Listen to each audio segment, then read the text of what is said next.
Dante Basco. Yes, that is me. I'm Christoper Sabat. I'm Quinton Flynn. We're working with my zipper. Hi, like that? I'm Janet Varney.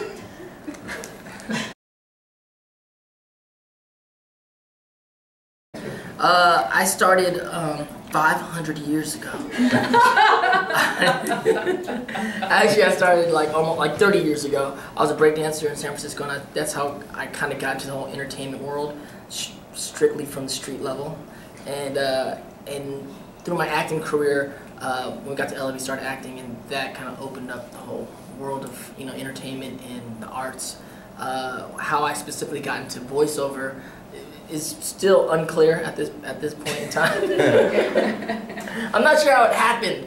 I was doing a lot of poetry. I still do a lot of poetry. I did a bunch of ads for Sprite, Nike, and stuff like that. And then somehow I did a show called Kitty Bobo for Cartoon Network, and then I booked American Dragon. It just sometimes as an actor you don't even know how things happen. You just audition for things and just kind of keep going. It's like one of those things. But Chris probably understands his life a little bit better than I understand mine. I was working for a radio station in 1995, and my boss, who was also the morning show host, wasn't doing his show that morning, which meant I didn't have to listen to his stupid morning show. And so I turned on a different station, and when I woke up that morning, all I heard was, "If you know the answer, give me a call at 390-KRBE." And I didn't hear what the question was, but I called anyway. And I got into the radio station. I said, "If you know, what's the answer?" I'm like, "I didn't know the question." And then they gave me 3 options, and I chose the wrong one. And then I called again, and I got into the station for a second time. And I still got the wrong answer. But they said, "Well, try one more time, you never know." And I actually got in for a 3rd time. I tried millions of times as a child to call into a radio station without success, but on this particular morning, I got in 3 times. And I finally got into the 3rd time, I think I know the answer at this point. They said, "Well, act surprised because we're recording this." So I acted surprised. I go, "So you know the answer?" And I gave them the answer, and they said, "All right." And I go, "What did I win?" He goes, "You and one of your friends get to take the KRBE party bus to Dallas, Texas to have dinner with Dave Matthews at a Denny's." Yeah. That's awesome. I took the party bus, which was just really a crappy bus with really cheap beer on it, and with a really drunk driver, and we never ended up eating with Dave Matthews. I was as close to Dave Matthews as I am with anyone who might be watching this show. And I met somebody who introduced me to somebody who later introduced me to somebody who I dated, who ended up marrying somebody that I played in a band in. He got divorced to her and then remarried this other girl who happened to have worked for this company called Funimation Productions. They had 4 employees at the time, and they were about to dub a show called Dragon Ball Z. And I accepted a job as their voice director. And that's where I am today. And as for me in my career, I was working as a waitress in a cocktail bar. Waitress in a cocktail bar. When you met yourself? When I met myself. Yeah, this much is true. Yeah, what was I doing? How did I get into it? As a kid, I used to do impressions, and I did impressions of impressions. So I did that all the time. And I got into theater in school and watched lots of TV and motion pictures and really tried to become everything I saw, even in real life. And in fact, that's the way I lived most of my life. As a young man, pretending to be other men that I saw on TV and film because I believed they were real. Cut to high school, 4 years of plays, did a dozen of them, went to college for radio, television, and film, and theater. And one summer when I was out post-college, I saw an ad for voiceover workshops, and I didn't know anything about them. So I took a commercial workshop, took another one, did a voiceover demo, wow, what is that? And moved to Los Angeles, where I started doing rock and roll, improv, and a bit of TV. And I saw another ad for an animation voiceover workshop. Wow, I'm getting closer to something. So after the animation workshop, then I ended up making a new demo with a casting director and she suggested I take it along with her letter of recommendation to the top voice agencies in Los Angeles. So like an old-time movie, I went around knocking on each door, and I said, hey, I got something for you, fella. Hey, sister, how about this? Why don't you look at this, luscious? And fortunately, one agency was interested in me, and they took me on. Was it luscious? It was luscious. Luscious. That's right, Dolly. It was luscious. Oh, and it was delicious. Let me tell you, we had a high time, boy. Cocktails everywhere. Vodka gimlets, oh, sure. There were cakes. Yum. Pies, you better believe it. I read the newspaper every day like a fiend. That's all they wanted me to read. The newspaper. Go, go. 1937. Something happened. Yes. And then I got a job as Johnny Quest. And Timon. And then anime, video games, and Janet Varney. That's right. He got me. Otherwise known as Luscious. That's right. I got luscious. I inherited a large diamond from an eccentric millionaire, and I was able to turn that fortune into a career. No, I just did a bunch of theater as a kid, nothing professional. Moved to San Francisco because it was just a dream of mine ever since I visited there when I was 13, but there's not a lot of showbiz work there, so I kind of gave it up for basically the 10 years that I lived there. But I was doing sketch comedy for fun. By the way, you said rock and roll and improv together, like rock and roll improv, which I now want to create with you. Let's do it. But yeah, so doing comedy in San Francisco, and then got to go to the Aspen U.S. Comedy Arts Festival with my sketch group, and that's kind of how I got, you know, representation and stuff, and that ended up leading to work on camera, and I really had this fantasy of doing animation. I loved it. Huh. That came much later. Oh yeah. In the future. Perhaps. That's right. But probably not.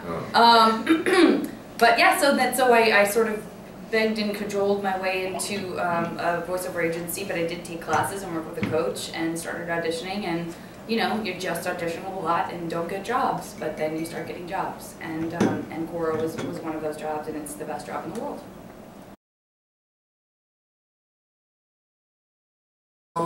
Favorite, you know, there's a lot of favorites. They're like all kind of like kids. They're all important for certain reasons. I mean, I love Avatar: Last Airbender because I love the character of the story arc of Prince Zuko is amazing. Surprised me a lot. I mean, Rufio definitely is a great character just because he's super cool and has a mohawk. And it's, you know, when you do a movie like that in Hollywood, it's like that's the kind of project that people come to town for. You know, everyone that comes to Hollywood wants to do like the big Hollywood movie in town. And so, thank you very much. I'm gonna use this. Beyond that, a lot of things. I mean, I did this film called Debut where I got to play Filipino American for the first time, which I represent for the community. So, like, all these projects have different special favoriteness in my soul. Chris? There are a lot of shows I loved working on over the years, but I've worked on only one show for 15 years straight, and that's been Dragon Ball. So that show is very near and dear to my heart.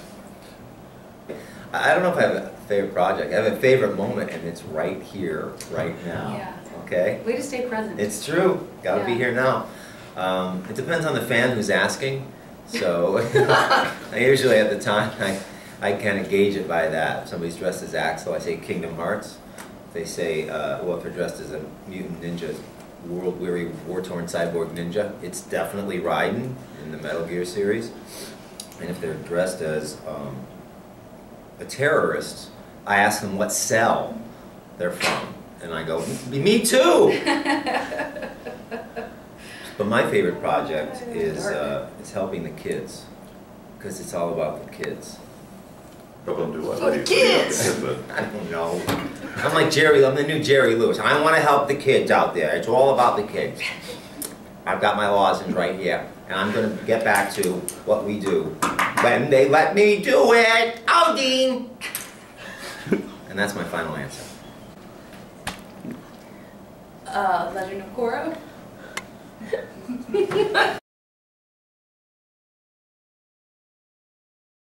I have a bunch of different things coming out. I have a production company in Hawaii called Kinetic Films, so the first film you can watch right now on iTunes called Hang Loose, and then we have a film coming out called Man Up with Kev Jumba and Justin Chan that produced, and a film called Paradise Broken.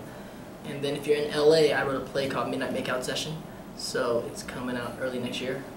And you can come bring a date and make out at the play. Literally. Sounds very progressive. That's what it's all about.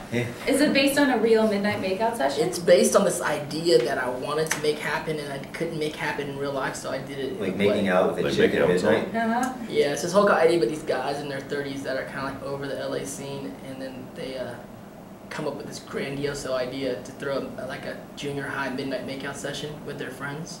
Like, you know, like back in the day when you're like in 8th grade and you're with your friends and you all have girls and you're kind of in the same room slow dancing and making out.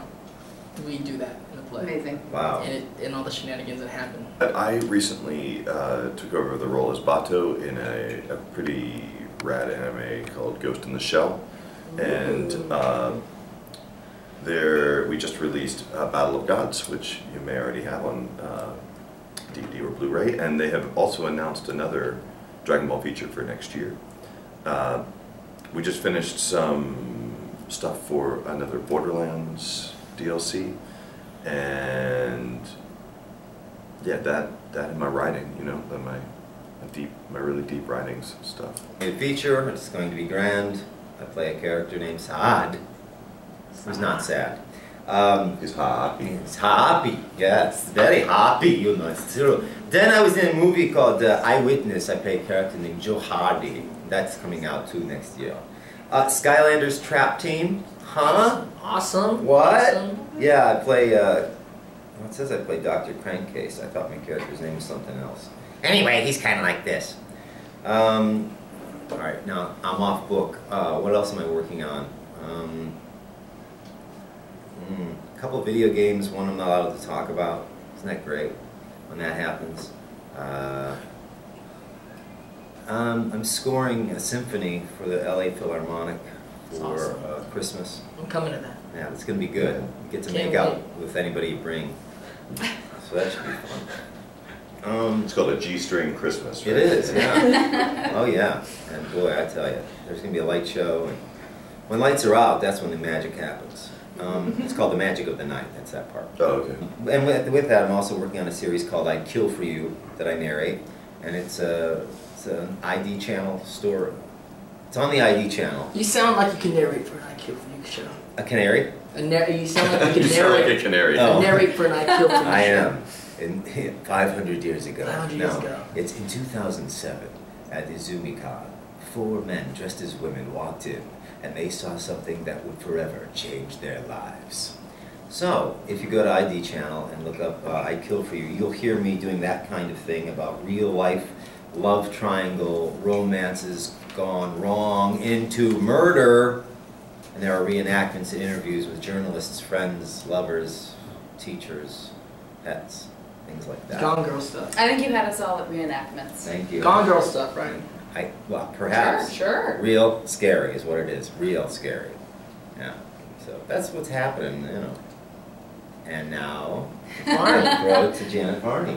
I have a podcast that I love doing. It's free. It's on the Nerdist Network. It's called the JV Club. It's free on iTunes as well. I'm sure you can get it on any other mode of which you receive podcasts, like Audible and stuff. I do on-camera stuff. I'm on a series called You're the Worst on FX. We just had our first season. You can see that online now that it stopped airing, but we got picked up for a second season, so we're going to be doing that early next year. And I produce a comedy festival called SF Sketchfest. It is the San Francisco Comedy Festival. It runs for almost 4 weeks in San Francisco, and we have 20 venues and just hundreds and hundreds of great performers, super famous people, people who will be famous but aren't quite yet, and you guys should all come and check it out. Creative process.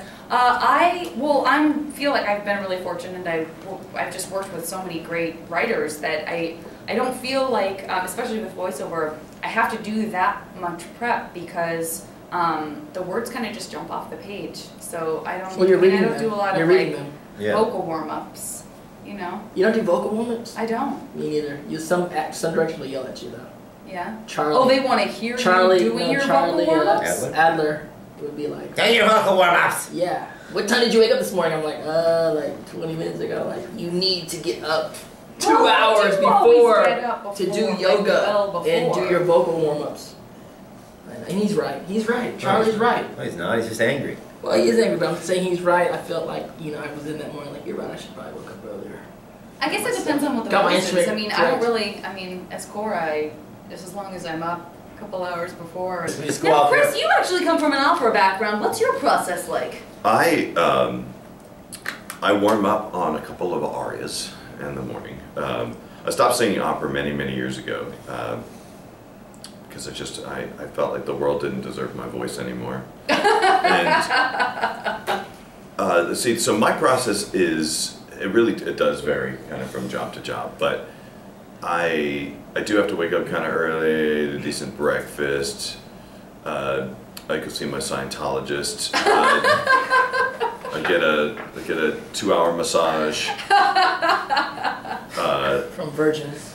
Yeah, and then I hire 2 children to read the lines I'm supposed to have later that day to me. And it's good fun.